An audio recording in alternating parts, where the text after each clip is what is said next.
Bismillahirrahmanirrahim. Assalamualaikum warahmatullahi wabarakatuh. Perkenalkan, nama saya Aisyah Mafira dengan NIM 90100111818. Baik, di sini saya akan menjelaskan tentang pemahaman saya mengenai akad ijarah. Nah, yang pertama yang akan saya bahas adalah pengertian dari akad ijarah. Ijarah berasal dari kata ajara ya'juru, yang berarti upah yang diberikan sebagai kompensasi sebuah pekerjaan. Nah, ijarah ini juga dapat diartikan sebagai sewa menyewa barang. Ada juga yang namanya ujrah. Sekilas kata ujrah itu hampir mirip dengan ijarah, tetapi dalam maknanya ijarah dan ujrah itu sangat berbeda. Kalau ijarah adalah sewa menyewa barang, sedangkan ujrah adalah upah mengupah yang diberikan kepada seseorang sebagai kompensasi dari sebuah pekerjaannya. Nah, ijarah ini terbagi menjadi dua macam. Yang pertama, sewa barang, yang kedua itu ijarah jasa. Nah, yang pertama itu ijarah sewa barang. Ijarah sewa barang ini adalah jual beli manfaat barang yang disewakan atau manfaat dari barang tersebut. Yang kedua itu ijarah jasa. Yang dimanfaatkan di sini adalah jasa dan skill seseorang. Nah, yang kedua yang akan saya bahas adalah dasar hukum dari akad ijarah. Dasar hukum dari akad ijarah ini berdasarkan dari Al-Quran dan hadis.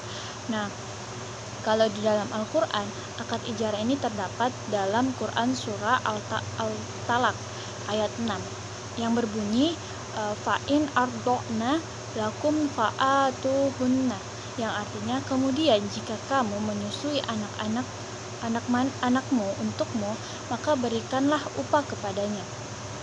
Nah, di dalam Al-Quran surah Al-Talaq ini ayat 6 menjelaskan bahwa sejak zaman Rasulullah SAW memang sudah ada akad ijarah ini, yang dimana dalam surah Al-Talaq ini berjenis atau berbentuk jasa.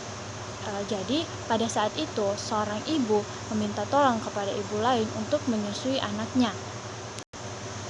Kemudian si ibu tersebut yang memiliki bayi tersebut akan memberikan upah kepada ibu atau orang yang telah menyusui bayinya. Nah, yang kedua, kalau dalam hadis terdapat pada hadis riwayat Abdullah bin Umar yang berkata bahwa Rasulullah SAW bersabda, berikanlah upah kepada orang yang bekerja sebelum keringatnya kering. Nah, maksud dari hadis ini bukan berarti kita itu menggayu seseorang yang sudah dipakai jasanya ketika orang itu telah mengeluarkan keringat yang banyak atau telah berkeringat. Nah, tidak seperti itu. Akan tetapi dalam hadis ini menjelaskan bahwa jika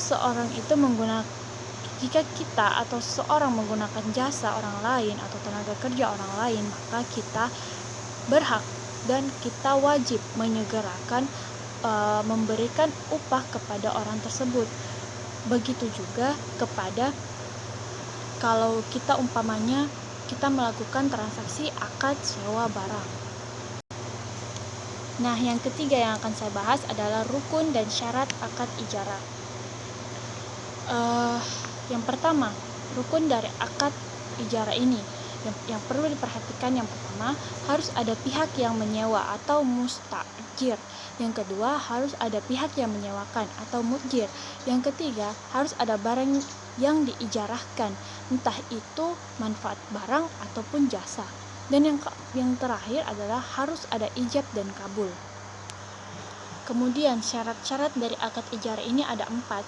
Yang pertama yang saya bahas adalah syarat terjadinya akad. Maksudnya adalah orang yang melakukan akad ijarah harus cakap hukum, harus berakal, dengan kata lain orang tersebut tidak gila. Dan dalam akad ini orang tersebut harus dan bukan orang yang di bawah umur atau anak-anak yang di bawah umur. Yang kedua itu syarat pelaksanaan. Maksudnya yaitu dapat terlaksana akad ini apabila ada kepemilikan atau penguasaan penuh terhadap barang yang disewakan. Maksudnya bukan barang milik orang lain yang disewakan.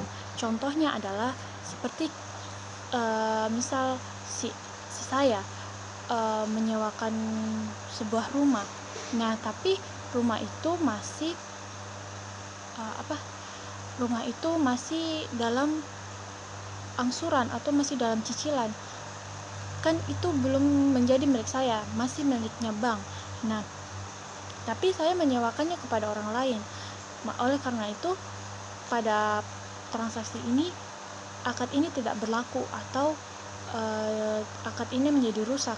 Karena kenapa tidak boleh di dalam akad ini dilakukan hal tersebut? Karena takutnya adalah nanti terjadi hal-hal yang tidak diinginkan oleh pada proses saya menyicil rumah tersebut, dan nanti imbasnya kepada si penyewa dari rumah tersebut.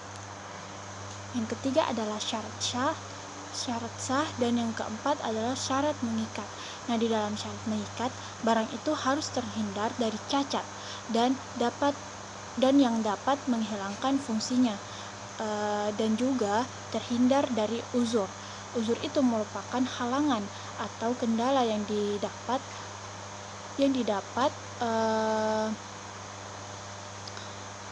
merusak dari akad ijarah ini. Jadi jika ada uzur, maksud saya akad ini harus terhindar dari uzur tersebut. Adapun unsur-unsur dari uzur yang dimaksud tadi adalah yang dapat merusak akad ijarah. Yang pertama itu uzur yang terjadi pada pihak penyewa. Nah, misalnya si penyewa mengalami kebangkrutan, dan tidak mampu membayar sewa atau upah jasa atau pekerja, maka si penyewa ini bisa atau berhak menghentikan akad ijarah tersebut. Yang kedua adalah akad yang terjadi pada pihak yang menyewa. Nah, misalnya ada jatuh tempo utang, kemudian si penyewa ini tidak bisa membayarnya kecuali ia menjual barang yang disewakan tersebut. Maka dalam kondisi seperti ini akad ijarah juga akan rusak atau tidak sah. Dan yang terakhir, yang ketiga, itu akad uzur yang terjadi pada barang yang disewakan. Maksudnya seperti ini. Contohnya itu, misal saya ingin menyewa sebuah kamar kos. Nah, kamar kos ini kamar mandinya tidak mengalir airnya, atau dengan kata lain kamar mandinya rusak. Dan dalam hal ini akad ijarah pun akan rusak atau akad ijarah tidak sah dalam kasus seperti ini. Selanjutnya, yang kelima, saya akan menjelaskan tentang akad tentang ijarah muntahiyah bitamlik. Jadi, ijarah muntahiyah bitamlik ini biasa disingkat sebagai IMBT. Nah, apa sih IMBT itu? Atau ijarah muntahiyah bitamlik. Jadi, dari kata ijarah. Nah, ijarah tadi saya sudah menjelaskan bahwa ijarah adalah sewa menyewa. Yang kedua, muntahiyah. Nah, arti dari muntahiyah adalah berakhir. Yang ketiga, kalau yang ketiga adalah bitamlik. Jadi arti dari bitamlik adalah perpindahan kepemilikan. Misal perpindahan kepemilikan dari pihak A ke pihak B. Dapat ditarik kesimpulan dari pengertian setiap kata tersebut. Dapat saya tarik kesimpulan bahwa IMB ini adalah suatu akad yang terjadi di antara dua pihak, yang dimana satu pihak tersebut menyewakan barang tersebut kepada pihak lainnya. Nah, yang terakhir yang akan saya jelaskan adalah implementasi ijarah terhadap perbankan. Jadi misalnya saya kasih contoh begini. Nasabah datang ke bank untuk mengajukan akad ijarah atau mengajukan untuk menyewa suatu barang. Kemudian bank ini memberikan atau mengeluarkan barang yang diinginkan oleh nasabah tersebut. Kemudian si nasabah dan bank menyepakati sebuah kesepakatan dari barang itu sendiri. Setelah itu, si nasabah ini memberikan kepada pihak bank sebuah jaminan. Maksud dari pemberian jaminan ini adalah agar si nasabah tidak melakukan hal-hal yang tidak diinginkan, dan ini agar mengurangi rasa keraguan dari si pihak bank, supaya nasabah ini dengan kata lain tidak lari begitu. Nah, yang dimana juga bila bank ini membeli objek dalam objek ijara setelah periode berakhir, maka objek ijara tersebut akan menjadi miliknya bank, atau barang tersebut dapat disewakan kepada orang lain di kemudian hari nanti. Akan tetapi, jika pihak bank ini hanya menyewa objek ijara setelah satu periode dan tidak membeli, maka objek ini setelah satu periode ini akan dikembalikan kepada si pemilik objek atau barang tersebut, karena itu bukan milik dari si bank.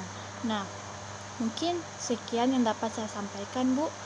Mohon maaf apabila ada kesalahan atau kekurangan. Wabillahi taufiq wal hidayah. Assalamualaikum warahmatullahi wabarakatuh.